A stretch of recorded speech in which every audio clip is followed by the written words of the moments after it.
ginagawang family business ang politika. Parang hindi naman si Pam Aki, grabe naman. Di kinain mo din yung sinabi mo, amoy na amoy ko na yan. Yung ganyang klaseng kalakaran, putya. Tapos sasabihin mo, buti na lang. Ewan ko kung sa kanya galing to pero may nakita ako sabi niya, buti na lang hindi niya binoto si Senator Rodante Marcoleta. Nilalatag namin dito kung ano yung baho nyo at malaman namin kung paano nyo kami ginagago. Ginagawa nyo yung tanga yung mga Pilipino Yan yung kinaso kay BP Inday Sara ngayon ng mga grupo-grupo. Dinala sa ombudsman. Yan ngayon ang issue ngayon. Yan yung mainit ngayon. Patutumbahin at bubuhayin. Hindi nga makapaghintay, no? Hindi makapaghintay ng next year itong mga to. Talagang gagawin nila ngayon magpapasko. Alright, what's up mga kayon? Welcome back pa rin syempre dito lang sa Joe Malone TV para sa programa natin na issue ng bayan ating pag-usapan. Di kami natatakot sa katotohanan. Simula na sila. Boses ng masa aming pinapakinggan. Joe Malone TV, issue ng bayan, ating pag-usapan. Tunay na balita, Nagsimula na sila. nakampihan, sumasalamin sa katotohanan lamang para sa mamamayan. Totoo ang laban. Magpagawa kaya ako ng kanta para to sa mga buhaya. Parang hindi na usapan to about sa katotohanan About sa pagkakaperahan na lang talaga. Halaga sa solusyon. Laging alerto, mapagmatsyag. Truth ang hanap, di kami natitinag. Walang palusot, walang dayaan. Tunay ang serbisyo, diretsyong usapan. Joe Malone TV, issue ng bayan. Isang mapagpalang araw mga kayon. December 12, araw ng Friday dito sa Pilipinas. Ilang kempot na lang, magpapasko na at wala pa rin, nakukulong. Ganon kalupit. Mayan. Totoo ang laban. Walang kulay, walang kampi. Balita, talakayan, katotohanan. Para sa bayan. Mga kayon, kahit walang views, syempre patuloy pa rin ang laban natin at patuloy tayo mag-upload ng mga ganito for awareness, for BP Inday Sara kasi talagang nakakasawa na talaga yung mga panghihimasok at alam mo yun, yung hindi nila pag-aari ang Pilipinas. Pero sa pinapakita nila, parang kontrolado nila lahat. Mga kayon, maraming salamat. Pasensya na doon sa mga pagbungad natin, mga OFW natin. Maraming salamat po sa inyo, pati na naman dito sa mga Pilipinas, Luzon, Visayas, Mindanao. Isang attendance check muna tayo dyan, mga kayon. Tuloy ang laban. Paki-comment sa baba kung saan yung exact location ninyo. Kung saan man kayong lupanap naroroon, nanonood dito sa Joe Malone TV, issue ng bayan. Nabalitaan nyo na ba? Yung mga panggagago nila, di ba? Mga kayon, paki-double check kung nakasubscribe na kayo. Kung hindi pa naman, paki-subscribe na lang. At paki-click yung bell icon para lagi kayo updated sa mga videos niya ina-upload natin araw-araw. Meron tayong mga backup channel dyan when Tito Talks at Tito ng Ina Mo, pati na rin yung Solid Duterte update. Magsimula na kagad tayo mga kayon. Dahil talagang, Diyos ko, Santissima. Hoy, ito. OG Diaz. Okay. Husay ni Senator Bam Aquino. At walang bahid ng korupsyon. Talagang ang edukasyon ang gusto niyang manalo. Kung ayaw na ni Mayor Leni Robredo tumakbo, baka pwede si Bam. Tapos si Senator Risa Hontiveros ang kanyang running mate. Ay naku, sama ako ng 10 dyan. Kailangan natin yung mahal ang bayan, yung hindi magpagpapayaman sa pwesto, yung hindi ginagawang family business ang politika. Parang hindi naman si Pam Aki, grabe naman. Di kinain mo din yung sinabi mo. Kanino bang anak niya si Bam? Di ba? Yung kahit hindi maingay, yung mga accomplishment naman ay maingay at nagmumura. Parang si ano to, yung tahimik lang, si Speaker Martin Romualdez. Sobrang tahimik niyan. Sobrang tahimik trumabaho niyan. Di ba? Grabe, no? Obvious? Obvious ka naman, OG. Grabe ka naman. Bam Risa for 2028. Why not? Talagang hindi. Alam nyo, itong si OG, tatanda ko, meron silang in-interview niya na din si Sam Bersosa, yung kalaban ni Yorme Isko Moreno sa Maynila. So, in-interview niya. Siyempre, pag-interview niya, pag ikaw na may hawak ng mikropono, putya, pagka nagkukwento ka, ikaw ang bida. Masama yun. Diba? Usually, ganun yan. Siyempre, may bangkero ka na eh. Bangka mo na. Tayaan mo na. Kumbaga sa sakla. Di ba? Ay, ang system ng interview na yun, inaano ko rin yan eh, nabigyan ko rin ng reaction eh. Bakit ito naman si OG, since na in-interview naman din niya si Sam Bersosa, yung kalaban ni Yorme Isko Moreno, bakit hindi niya rin sana in-interview si Yorme Isko Moreno? Di ba? Bakit kaya? Di ba? O, tapos ngayon, natalo yung manok mo. O, I suppose, manok mo yan eh. Di ba? Natalo yung manok mo, si Sam Bersosa. Buti na lang. Dahil kung siya nanalo, putya, ewan ko na lang talaga. Ayawan na sa Maynila. Ayawan na. Di ba? Pero magaling eh. Magaling ang Manileño. Landslide. Tigwa 100K lang sila ni Lacuna, Sam Bersosa. Si Yorme Isko Moreno, 500,000 plus. Win by landslide. Buti na lang. O tapos ngayon, OG, eto ka naman ngayon. Dito ka naman kumakapit kay Bam Aquino sa kay Senator Risa Hontiveros. Diba? Diyos ko. Amoy na amoy ko na yan, ganyang klase. Amoy na amoy ko na yan. Yung ganyang klaseng kalakaran, putya. Tapos sasabihin mo, buti na lang. Ewan ko kung sa kanya galing to pero may nakita ako eh. Sabi niya, buti na lang, hindi niya binoto si Senator Rodante Marcoleta. Aanin naman ni Rodante Marcoleta yung iisang boto mo. Diba? Obvious naman, nakapakagaling ni Rodante Marcoleta. Tingnan nyo, gusto rin patalsikin, parang si BP Inday Sara. Diba? Sana sa 2028, lagi niyong tatandaan na hindi natin hawak yung machine na yan. Pero sana malayo yung agwat para kahit anong pandaraya ang gawin nila, hindi nila kayang dayain at hindi nila kayang habulin yung boto doon kay BP Inday Sara. Kaya may napanood ako nun eh. Sabi, ibalik yung manual voting, ibalik yung manual counting, ang witness, taong bayan. Kasi ito wala na eh. Hindi naman natin mawi-witness kasi pagka-transfer ng data, sila na magbibilangan. Diba? Hindi na natin alam. Siyempre, kung ano nangyayari doon sa loob, hindi ko naman sinabing may pandaraya sa loob ng machine. Pero ang problema kasi niyan, nasabi ko na. Diba? Siyempre, hindi natin alam eh. Diba? Opinion ko to, channel ko to. Diba? Hindi ko naman pinipilit yung manonood ko na maniwala sa akin. Dito sa amin, latag ng issue, tapos pag-usapan. Diba? Parehas kaming learners dito, 'di ba? Hindi lang ako natututo rito, pati yung mga viewers ko natututo rin, 'di ba? Kung paano nyo kami gaguhin. Ganun lang 'yon. Nilalatag namin dito kung ano yung baho nyo at malaman namin kung paano nyo kami ginagago. Ginagawa nyo yung tanga yung mga Pilipino eh, 'di ba? Primo. Good example, Manila 6th District. Sample, Manila 6th District. Natalo si Benny Abante. Ang nanalo si Joey Uy. Question nila yung application ni Joey Uy, natalo, ay default, parang batawag doon, na-suspend, na violate niya. O ang dineclare na nanalo si Congressman Benny Abante. Natalo ka nga. 'Di ba?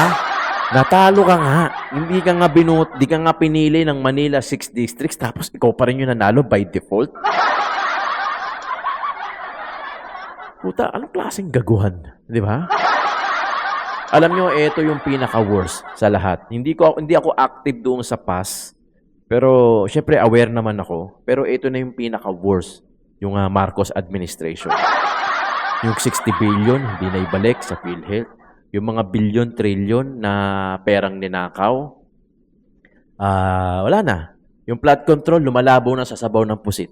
At tinan mo ngayon, diversional tactics sila. Si BP Inday Sara, kinasuhan. Ito yon. Ayan, puta, tinan nyo kung gaano kadami yung papel, Pag binigay nila sa estudyante, sa mga classroom, mapapakinabangan pa yan.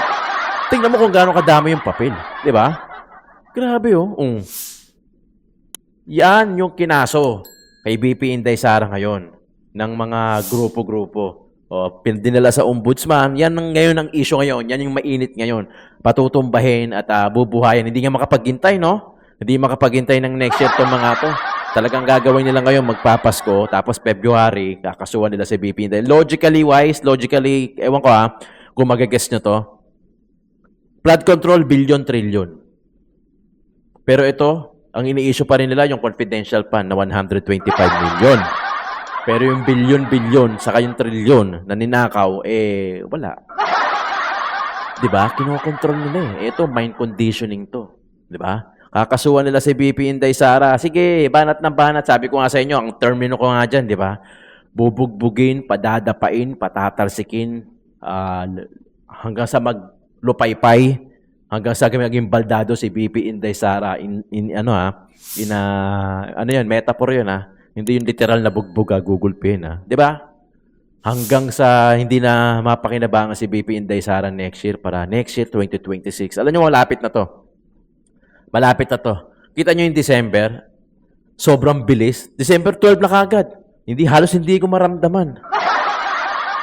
Alam niyo kung bakit? Ganito, explain ko bago tayo itong pumunta sa explain ko. Sabi ko sa inyo, madaldal talaga akong tao Alam niyo, hindi lang, totoo to. Ewan ko kung marirealize niyo, sana hindi lang pera ang ninakaw ng mga corrupt na politiko sa atin. Alam mo kung ano? Yung oras. Bili mo, December na, pinag-uusapan pa natin yung lintik na corruption na yan. Na dapat itong buong December, ini-enjoy na lang natin dahil padating ng January, back to realization na naman tayo. Back to regular programming na naman tayo. Ibig sabihin, magtatrabaho ka ulit. Etong December, ito yung may bonus, may 13-month, may mga bonuses, may mga Christmas party na dapat ini-enjoy na lang ng bawat Pilipino. Pero anong ginawa nyo? Ninakaw nyo pa rin yung mga oras na yon sa amin dahil iisipin namin yung corruption na yan kung saan napunta yung mga pinag-ipunan ng mga taxes ng mga bawat Pilipino. Hindi lang pera ang ninakaw nyo sa amin. Sarap magmura. Pati oras. Yung pera, madaling kitain. Tinatrabaho namin araw-araw yan. Pero yung oras na iisipin pa namin to. Na dapat yung buong December, nag-e-enjoy, nagsha-shopping, nag-iisip na lang kami kung ano yung pangre-regalo namin. Pero eto pa rin kayo. Sobrang stress yung ginagawa nyo. Puta, sobrang greedy nyo naman. Grabe yung greediness, Tipong kahit si Satanas talaga sasaludo sa inyo. Puta, papamura po. How did you do that? Sumasaludo, 2 kamay, puking ina. Di ba? 2 kamay. Sabi ni Satanas, puta, paano mo ginawa yun sa Pilipino? You're the man! You're the man! Turuan mo nga ako. Nagpaturo si Satanas ang puta. Yeah. Nagets nyo, mga kayon? Nagets nyo? Hindi lang pera ninakaw dito. Hindi lang pera ng usapan dito. Tama yung sinasabi ni... I don't know kung napanood nyo yung previous episode natin, yung kay Senator Peter Alan Cayetano, yung paano kung siya naging presidente. Kung ikukulong ba niya o nalaman niya na sangkot ang pamilya niya, mga kaibigan niya sa mga corruption. Kasi sumagot siya, di ba? Alam mo, tama naman Tama din. May point. The way I understood what Peter Cayetano says, sinabi niya na parang hindi na tayo nag-a-agree as a nation Parang hindi na tayo pinapakinggan as a nation. Parang hindi na tayo nagde-decide as a nation. Parang politiko na yung gobyerno na yung nagde-decide para sa atin. Well, in the first place, kaya nandiyan yung mga politiko na yan, it's all because of us. Kasi we put them there sa posisyon na yon. Correct. Di ba? Correct me if I'm wrong. Pinagbotohan natin, binoto ko si Marcoleta, binoto nyo si Marcoleta, kaya nandiyan dyan si Marcoleta. Binoto ko si Aimee, binoto nyo si Aimee, perhaps, kaya nandiyan dyan si Aimee. Si Super Ate.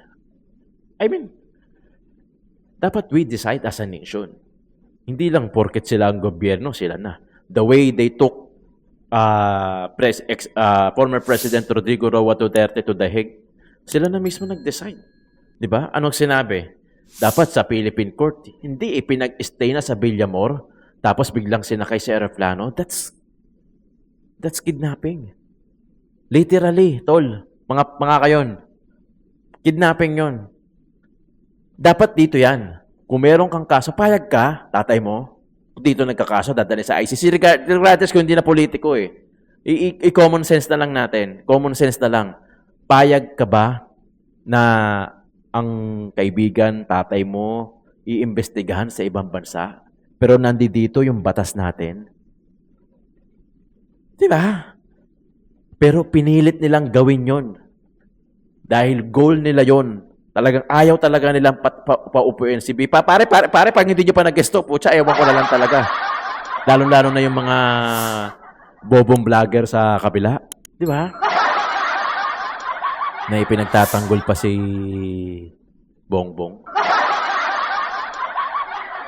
Wala nga siyang utang na loob eh, kung tutuusin eh. Wala nga siyang utang na loob. Bakit kamo? Kasi, decades ago, hindi maipilibing yung tatay mo, nasa aquarium lang. Then Duterte became the president. Pumayag na mailibing. Puta, doon pa lang wala ka ng utang na loob. How much more na kaya mong gawin yan sa bansa, sa bawat Pilipino, which is ginagawa na nila. Doon pa lang, palyado ka na, red flag na yon for me eh. Kasi biro mo, you don't know how to, alam mo tawag sa English, hindi mo alam kung paano tumanaw ng utang na loob. Ang utang na loob, tinatanaw yan. Tapos sasabihin niya, wala siyang kinalaman doon, hindi niya alam. Pwede ba? Tangina naman oh. Para nyo naman kaming ginagawang gago kayo. Diba? Hindi mo alam? Ikaw presidente? Ikaw leader? Kung hindi mo alam, sige, let's say hindi natin alam. Eh di ginago ka na itong mga to. Nung group efforts, pumayag ka naman. Nagagawin ka nila. Ganun lang kasimple. Di ba? Pakinggan natin nito. Outright criminal and a perfect example of the betrayal of public trust. Today, we call upon the institution of the Ombudsman to put an end to this mockery of the system of checks and balances as enshrined in our Constitution. We fervently hope that our charges of plunder, malversation, bribery, graft and corruption, betrayal of public trust, and gross violation of the Constitution be upheld against Vice President Sara Duterte. And she at least be called upon to account, one, on hundreds of millions of confidential funds that she plundered. And if she fails to do so, she should no less than be found criminally liable for it. Maraming salamat. Sir, Father, para po sa publiko, para po mas maintindihan po nila, paano po ipapaliwanag kung bakit kailangan pong maharap sa ganito pong mga reklamo si Vice President Sara Duterte? Para sa ating publiko, ito ay ating ginagawa upang ipakita na ang accountability ay nangyayari at hindi kami matitinag sa pagharap o pagsusuri sapagkat ang confidential funds ay public funds. Ito ay dapat suriin kung ito ay ginamit sa tamang pamamaraan. Sir, Tama. At ito yung dapat nilang ipaliwanag sa plataforma. Ang problema, hindi naman nila pinaliwanag na maayos eh. Very evasive sila to begin with. And COA itself has already determined there were misuse and there was a manner of the confidential funds not brought to its proper use. Father, ano po ba yung malinaw na nailista niyo po doon ng mga nagawa po ni Vice President Sara at ng DepEd at ng OBP? To begin with, meron tayong nakitang 612.5 na pera na withdraw, na ginamit, ngunit hindi may paliwanag. Yun ang isa sa nais natin hanapin, harapin, at mapakinggan kung ano nangyari dito. Saan po kayo na-confident under Ombudsman point of view?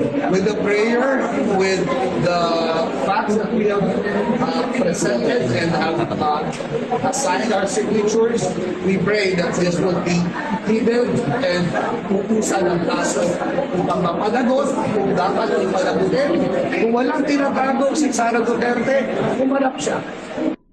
Grabe. 'Di ba? Yan yung sinasabi natin. Kita nyo na, 'di ba? Talagang nagsisimula na sila, umaatake na sila. Iisa lang ang kalaban nyo. Andun pa rin kayo sa konfi. Hindi na sila nakamove on, no? Hindi na sila nakamove on sa konfi. Samantalang COA na nag-explain yan. Eh di sa COA sila. Nandun pa rin sila sa 125M pero wala silang pake doon sa mga billion, trillion na flood control. Natatandaan nyo sinabi ko sa previous episode natin yung paa, tuhod, balikat, ulo. Andun lang sila sa paa eh. Di ba? Yung mga paa, sila Diskaya, sila Bryce, yung mga regional director, yung mga district engineer, yung mga andun lang sila sa paa. Hindi na sila sumabot sa tuhod, sa balikat, sa ulo. Di ba? Gusto na lang nilang linglangin yung Pilipino. Gusto nilang linglangin tayo. Bakit? Gusto nila mapunta dito yung usapan kay BP Inday Sara ulit. Di ba? Pinasok na lang nila yung kay Atong Ang. Di ba? I don't know kung napapanood nyo yung balita dyan. So, lahat talaga gagawin nila. Pag hindi nyo pa nag-gets yun, na parang bakit? Teka. Bakit lahat ng pukol ng bato kay BP Inday Sara? Anong meron kay BP Inday Sara? Bakit gustong-gusto nilang patalsikin? Bakit mas interesado sila doon sa 125 million versus doon sa billion flood control ghost project na hanggang ngayon wala pa napapatunayan, magpapasko na, wala pa rin nakukulong. Why is that? Diba? Pag hindi nyo pa nag-gets yan, I don't know. Baka pati kayo natapalan na rin ng pera. I'm sorry. Pero hindi. I don't have to apologize eh. Kasi we're talking about dignity principle here. Na, sige na. Huwag na nating kulayan. Doon na lang tayo doon sa ghost project, flood control, na ninakaw. Sige na. Huwag na tayong magkulayan dito. Huwag na tayong magsumbatan ng kulay. Berde ako, blue ka, pula ka, dilaw ka, pink ka. Doon na lang sa flood control, ghost project. Ano na? May pa-ICI pa kayo. Ginaya nyo pa yung ICC. Isang letra lang pinagkaiba. Ginitna nyo lang. Andun pa rin kayo. Ito na lang eh. Ito na lang. Pucha, ewan ko kung ganun ba katanga yung mga Pilipino ngayon. I'm sorry Doon sa mga, hindi, yung mga nanonood sa akin, alam nila to eh. Yung gaan na lang. Huwag na tayong lumayo. Yung gaan na lang. Di ba? Bakit? Napirmahan yung GAA. Sinabi ni Bongbong Marcos, ang ating presidente, na nabasa daw niya yun, back cover to cover. Tapos sasabihin niya, wala daw siya nakita. Wala ba siya nakita o wala naman, o lahat may walang blanco, parang ganun. Di ba? Ilang beses nang pinakita yan. May kopya. Si Attorney Vic Rodriguez. Yan lintik na GAA na yan. Tabunan na. Even Attorney Attorney Vic Rodriguez, hindi niya na tinatopic masyado eh. I don't know kung napagod na si Attorney Vic o dahil nalihis na rin yung mga issue dahil sa flood control. Ang ginagawa, style vlogging. Pagka wala na tayong makontent gawa tayo ng content, gawa tayo ng issue. Parang ganun ang dating yan. Di ba mga nakakainis? We're not talking about colors here. Let's talk about flood control ghost project na nakumpleto sa papel pero in reality wala naman. Tapos ang dami nagsuffer sa Cebu. Yung mga bagyo, pucha, makakalimutan natin yan. You have to believe me. Makakalimutan ng Pilipino yun kasi ang dami, sa sobrang dami ng distraction, even on the social media itself, sobrang dami ng distraction to the point na makakalimutan. Bili mo, December na December 12 na pala. within 2 weeks, Christmas na, tapos 2026 na. Di ba? Paikot, cycle eh. Tama si Senator Peter Cayetano, cycle na lang to. Not until we decide to put an end to this cycle system. Tama. Tama si Sen Peter Cayetano. Paulit-ulit na lang tayo dito.